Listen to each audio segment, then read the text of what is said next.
My wife slept with her boss, while I worked weekends to support her, so I divorced quietly and took everything she thought belonged to her. I'm a 32-year-old guy, and for years I thought I was doing everything right as a husband. We weren't rich, not by a long shot, but I was proud of the life we were building. I worked double shifts, weekends, holidays, birthdays, so she could go back to school and chase the career she always talked about. I skipped vacations, canceled guy trips. I even sold my motorcycle, the one thing I owned just for me, because she needed a new laptop for her internship. Every time I came home sore and covered in sweat, she'd smile and say, "One day it'll all be worth it." And I believed her. I wanted to believe her. We had this tiny 2-bedroom place just outside of town. Nothing fancy. Beige walls, creaky floorboards, and a water heater that had a personality of its own. But it was ours. I used to imagine us raising kids there someday, maybe adding a swing set in the backyard once we could afford one. That dream kept me going on the longest days. She was the smart one, the driven one. I was just the guy who held everything together while she reached for more. And I was okay with that, really I was. I believed in us. I believed in her. But sometimes when I came home late and saw the empty takeout containers or found her already asleep with her back turned to me, I felt something I didn't have the words for back then, a kind of loneliness that crept in like a fog. I kept pushing it down, convincing myself that exhaustion was just part of the journey. After all, sacrifices meant progress, right? That's what I told myself the night I missed our anniversary dinner. Again.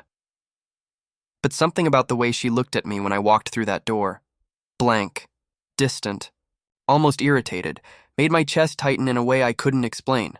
And that was the first time I wondered if maybe I was building a future alone. I still remember the first time I saw her, messy bun, oversized hoodie, nose buried in a psychology book at the corner table of the campus library. I wasn't even a student there.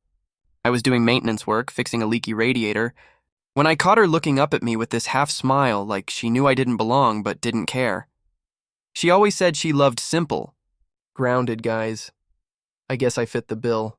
We started slow, coffee dates, cheap diners, walks around the lake when neither of us had gas money. I was already working full-time back then, but she had this fire in her, always talking about getting her degree, becoming something bigger than the life we were born into.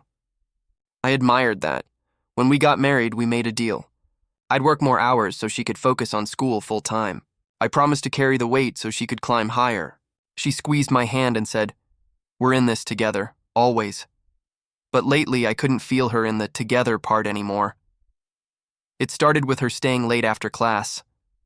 Then came the new friends I'd never meet, professors who needed her help on special projects, study groups that ran till midnight. She was always tired, always distracted. Her phone buzzed more than it used to, but she never smiled at the messages anymore.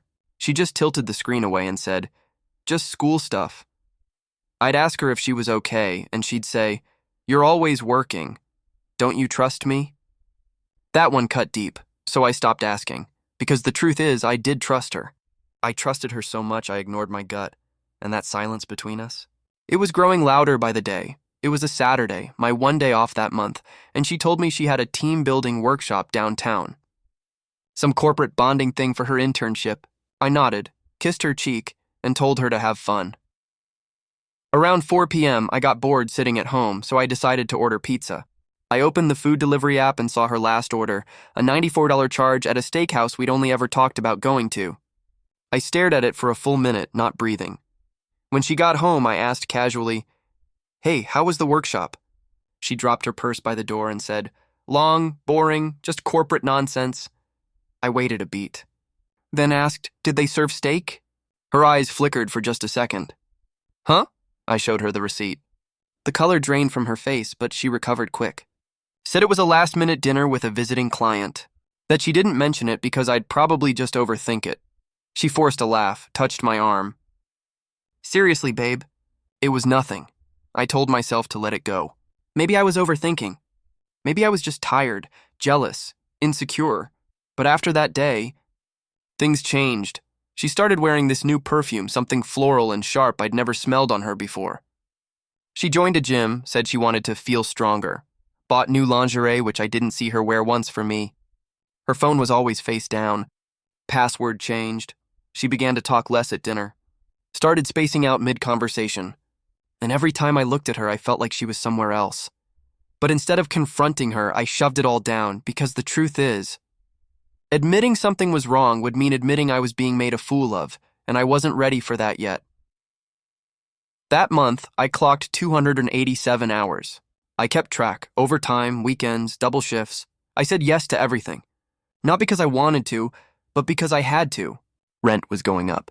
Her student loan payments were kicking in, and she'd just signed up for a pricey career mentorship program that cost more than our monthly grocery bill. I told myself it was temporary. Just until she graduated, just until she got that big job, I'd come home with my hands numb, my back screaming. I'd eat leftovers straight from the fridge, standing by the sink. She was barely home when I was, and when she was, she always seemed irritated. Like my existence was noise in her world. Can you chew quieter? Why do you always leave your boots there? God, you're so negative lately. One night, I sat on the couch staring at the blank TV screen for over an hour. I was too tired to even shower. I remember thinking, is this it? Is this the life I signed up for? But every time I looked at the stack of her books on the kitchen table, or the vision board she'd made with magazine cutouts of offices, corner views, luxury handbags, I convinced myself this was the grind before the reward. I believed I was holding everything together. That I was the glue in this story, and I was proud of that. But looking back, I realize now, glue doesn't get applause. It just gets stepped on until it cracks. She never once asked me how I was holding up. Never ran me a bath. Never cooked dinner when I got home late, and yet I still kept pushing, because I thought if I worked hard enough, I could fix whatever was breaking. I had no idea what was already shattered. It was a Thursday night. I got home past midnight, soaked in sweat and drywall dust from an emergency call-out job. The house was quiet. No lights on. Just her silhouette curled up on the couch, asleep with the TV humming low. I tiptoed past her to avoid waking her up, but something caught my eye. Her phone, glowing faintly on the coffee table. Unlocked. I paused. My heart was already thudding, but I told myself I was just being paranoid. That checking her phone would make me the bad guy. That trust meant giving people the benefit of the doubt, but trust was exactly what I couldn't feel anymore. I picked it up. The screen was open to a message thread with someone saved as just the letter B. My stomach dropped. The last message read, "Last night was amazing. Still thinking about you under that dress?" There were heart emojis, fire emojis. I scrolled. I shouldn't have, but I couldn't stop. There were weeks' worth of messages, flirty, dirty, coordinated meetings. Hotel room numbers, inside jokes I'd never heard. One message, dated the same night I had pulled a 14-hour shift, said, "He's so clueless. Poor guy thinks I'm still at the office." I stared at those words until they blurred. My hand was trembling. My jaw locked so tight I thought I might crack a tooth. She stirred behind me and muttered something in her sleep. I dropped the phone like it burned me and stood there frozen, breathing like I'd just run 10 miles. I didn't wake her, didn't scream, didn't shake her shoulders and demand answers. Instead, I walked out to the porch and sat in the dark for 2 full hours. That was the moment everything inside me changed, because it wasn't just betrayal, it was mockery. The next morning, I left before she woke up. My mind was a war zone. Part of me wanted to walk into her job and make a scene. The other part, the quieter, colder part, told me to wait. To watch. I opened my laptop at work and typed in his name, Brandon. That's how he signed off one of the messages. It didn't take long. He was all over her company's website, Brandon T., head of strategic development, her direct supervisor. The same guy she used to talk about at dinner like he was a mentor. The one who saw potential in her. The one who gave her that recent promotion. It was him. There was even a photo. Slick haircut, custom-tailored suit, the kind of grin that makes your skin crawl once you know the truth behind it. I sat at my desk staring at his photo, tasting bile in the back of my throat. Every compliment she ever gave him echoed back in my ears now like a sick joke. He believes in me. Brandon says I'm management material. We just get each other, you know? Yeah, I knew. I didn't tell her what I found. Not yet. Instead, I started collecting. Screenshots, downloads. I forwarded every message and photo to a private email. I took pictures of her planner when she wasn't looking, Marked hotel bookings, client dinners, notes in shorthand I could decode now. I even drove to one of the hotels listed in her messages. Waited in my truck. Saw her walk out in heels she never wore for me anymore, laughing, head tilted back, with him beside her. She kissed him. In public. Like I didn't exist. I gripped the steering wheel until my knuckles turned white. That's when I knew I wasn't going to yell. I wasn't going to cry. I was going to end this. Quietly. From that day forward, I became an actor in my own life. Every good morning, babe, every kiss on the forehead, every how was work, it was all scripted. She had no idea I knew. And I wasn't about to give her a single reason to suspect me. I wanted her comfortable, careless, sloppy. I went out of my way to be nicer, brought home her favorite takeout, massaged her shoulders while she scrolled through her phone with a little smirk on her face. I asked about her projects and nodded like a proud husband when she told me Brandon was helping her prepare for a leadership role. Inside, I was rotting, but outside? I smiled, meanwhile I was documenting everything. I bought a cheap burner phone and synced her messages to it using a mirrored app while she showered one night.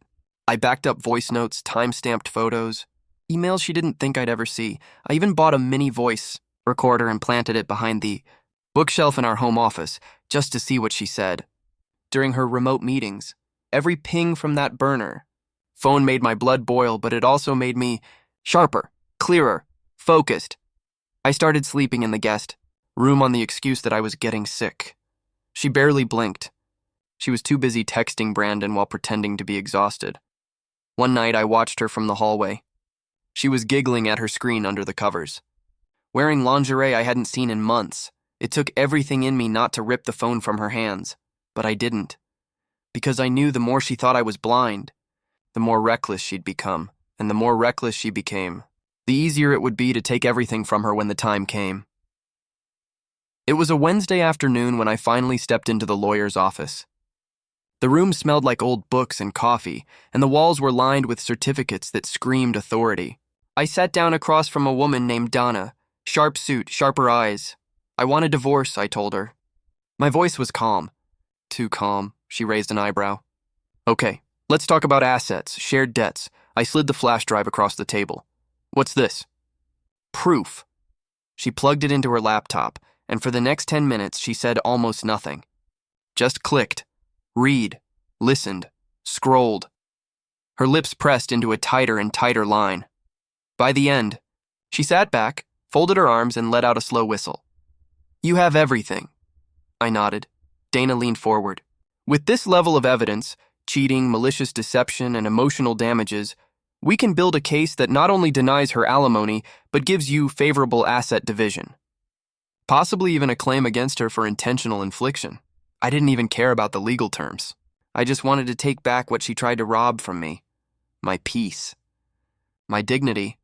She thinks I'm clueless, I said. She thinks she's winning, Dana smirked. Then let her keep thinking that. For now. We spent the next hour drawing up papers, freezing joint accounts, and rerouting my direct deposit to a new private bank account. I rewrote my will, changed the beneficiary on my life insurance, moved my half of the savings to a trust, all while she texted me heart emojis and asked if I wanted Thai food for dinner. I replied, sure, sounds good. And when I got home, she kissed my cheek and told me I was such a good man. She had no idea she was sleeping next to the guy who was about to burn her entire double life to the ground. Just when I thought I had everything under control, she pulled something I never saw coming.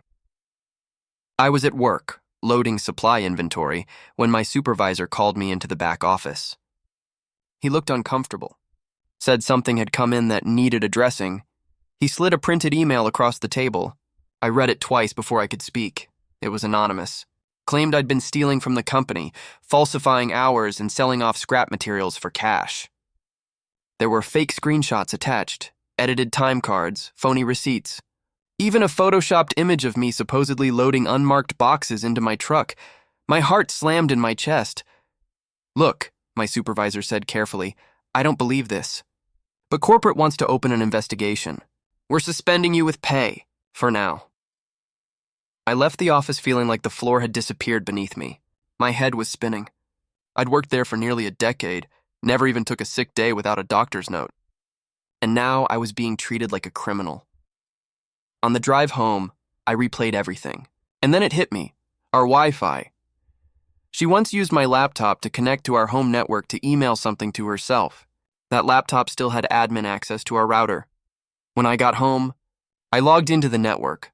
Panel and checked the device history. Bingo. Her.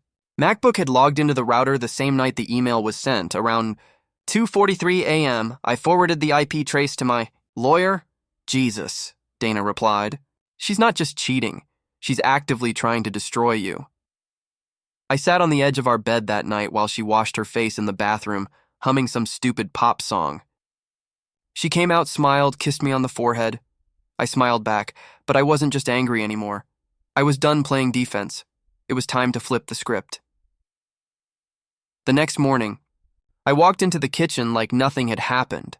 She was sipping her green smoothie, scrolling on her phone, pretending to be the perfect little wife. I've been thinking, I said, grabbing a cup of coffee. Maybe I should quit my job. Take a break. You're doing great at work now. Maybe it's your turn to support us a little, she blinked. A slight hesitation, then smiled.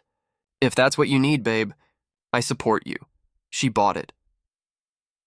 Over the next 2 weeks, I sold her the story. I was burned out, questioning my purpose, maybe even depressed. I told her I was going to start therapy, think about what I wanted from life. She nodded solemnly and gave me those fake, sympathetic eyes. Meanwhile, she started suggesting we sell my truck, cut back on some things. It was her way of slowly isolating control, over money, over options, over me. But I was already 10 steps ahead. I'd already emptied my half of the joint savings into a separate trust, moved the truck title to my brother's name, transferred all essential bills under her name temporarily since she was the one bringing in the steady income now. Every time she dropped hints about us downsizing, I agreed, smiled, played the confused, crumbling husband to perfection. I even started talking about maybe going back to school myself. That's when she really relaxed, because in her mind, I was finally beneath her. Dependent, powerless, she started dressing nicer, staying out longer, talking down to me like I was something she pitied, and the more she underestimated me, the stronger I became. Because soon she wouldn't just lose me, she'd lose the house, the car, the narrative, and the man she thought she broke. He was about to break her world, one silent move at a time. I waited for the perfect moment. It was a Monday morning, sunny, quiet, ordinary. She was brushing her hair in the mirror, humming to herself, while I sipped coffee at the kitchen table like I didn't know her entire life was about to collapse. At 9:02 a.m., I stood up, kissed her on the cheek, and said, "I've got some errands to run." She didn't even look up. "Grab almond milk on the way back." I nodded, then drove straight to the courthouse. Dana was already waiting, papers in hand. We filed the divorce, submitted all the evidence, texts, photos, receipts, the fake work accusation, the IP trace, everything. Neatly compiled and time-stamped. There was no shouting. No drama, just precision. At 11:36 a.m., she was served, at work. According to Dana's contact inside HR, the moment the envelope landed on her desk, she turned pale. Opened it, read the first page. Then the color drained from her face like someone flipped a switch. She left the office early that day. When I got home, she was already there, waiting. "What is this?" she said, waving the divorce papers like they were covered in blood. "You tell me," I said calmly, placing my keys on the counter. Her face twisted, rage, panic, confusion, all crashing together. "You're divorcing me? You?" Without even talking about it, I looked her straight in the eye. I talked. "You just weren't listening." She started crying, then screaming. Said I was being manipulative, cruel, that I was ruining both our lives. I didn't respond, because for the first time in years, I wasn't reacting. I wasn't defending. I wasn't begging to be seen. I was done. She stormed out the door, and I stood in that silent kitchen, heart pounding, feeling nothing but calm. Because now, the storm belonged to her. I thought she might try to apologize. Instead, she went nuclear. 2 days after being served, she posted a long, dramatic message on Facebook, some mess about being blindsided, devoting years to a loveless marriage, and betrayal, I never saw coming. The comments rolled in, fast. Friends, co-workers, even old college roommates I'd never met. You deserve better. Men are trash. He never appreciated you. She spun a story where I was the selfish one, the one who gave up, the one who couldn't handle her growth. She didn't mention Brandon, of course. Didn't mention hotel rooms or burner phones or fake HR emails designed to destroy my livelihood. That part didn't fit the narrative. What stung the most was seeing people believe her. Her mom texted me, "How could you do this to her after everything she sacrificed?" I almost laughed, but I didn't respond. I didn't post. I didn't share my receipts. I let her have her pity parade because I knew where the real truth was going to come out: court. Still, it wasn't easy. Friends started pulling away. Some blocked me. Mutuals I'd known for years suddenly ghosted. I became a villain in a play I hadn't auditioned for. There was one night I sat alone in the kitchen, lights off, staring at my reflection in the dark window. I felt hollow, angry, embarrassed. I had the truth, but it didn't matter to them. Not yet. She was winning the public story, but I wasn't after likes and sympathy. I was after justice, and justice doesn't scream. It doesn't whine. It just waits, with its foot on the gas and its eyes on the finish line. Because the day we stepped into court was the day everything changed.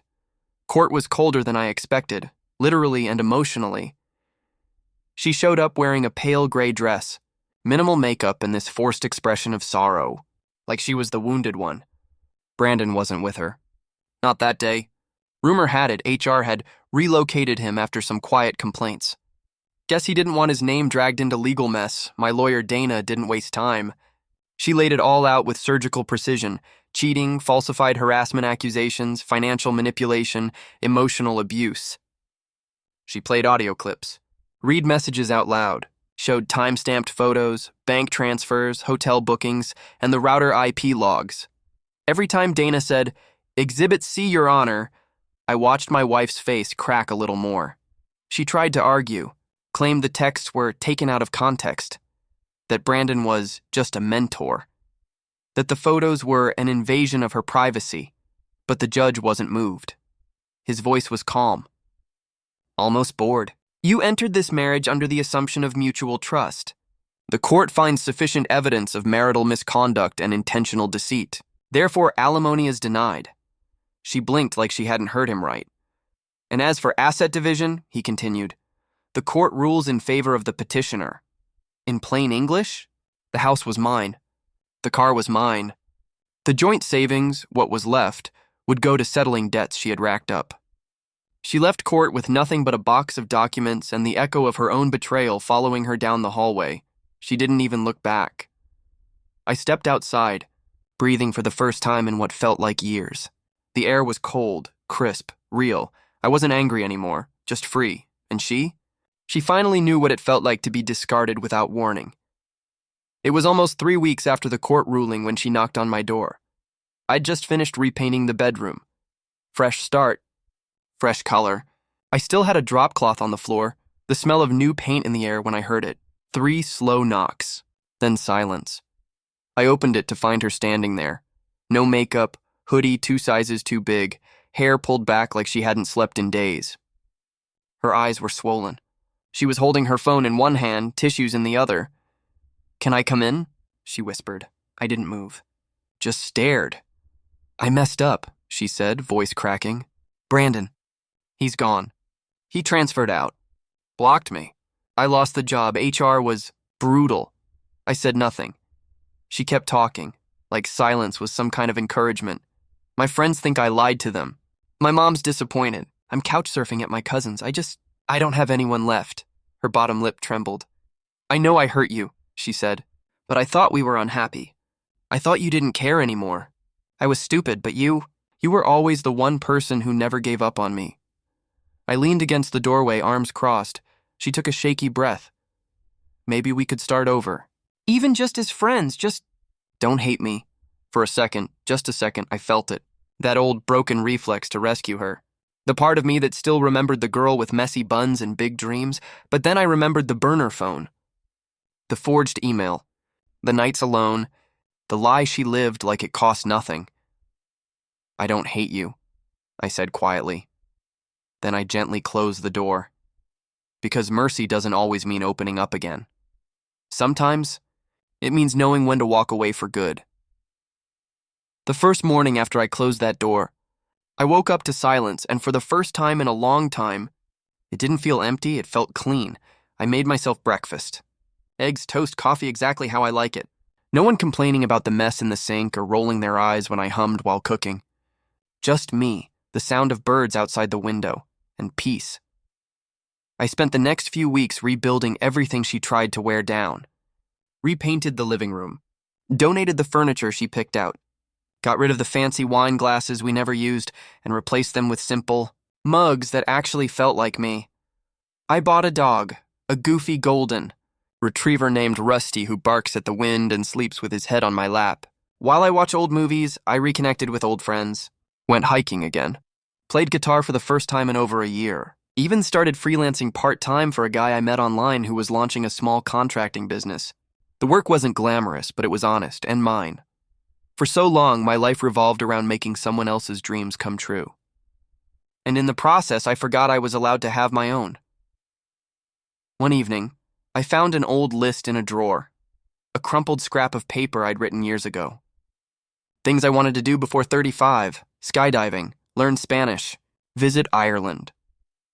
I smiled, tucked it into my wallet, and decided it was time to stop surviving and start living, because healing doesn't always come with fanfare. Sometimes it looks like a man walking his dog at sunrise, free, quiet, whole. And sometimes, that's more than enough. Every now and then, I still get a message from her, a long text at 1 a.m., an email with no subject line, a photo from that place we loved, or a forwarded meme she once laughed at. I never respond, because I don't need closure from someone who shattered everything I gave her and called it growth. She thought I'd break. That I'd beg. That I'd chase her while she played puppet master behind my back.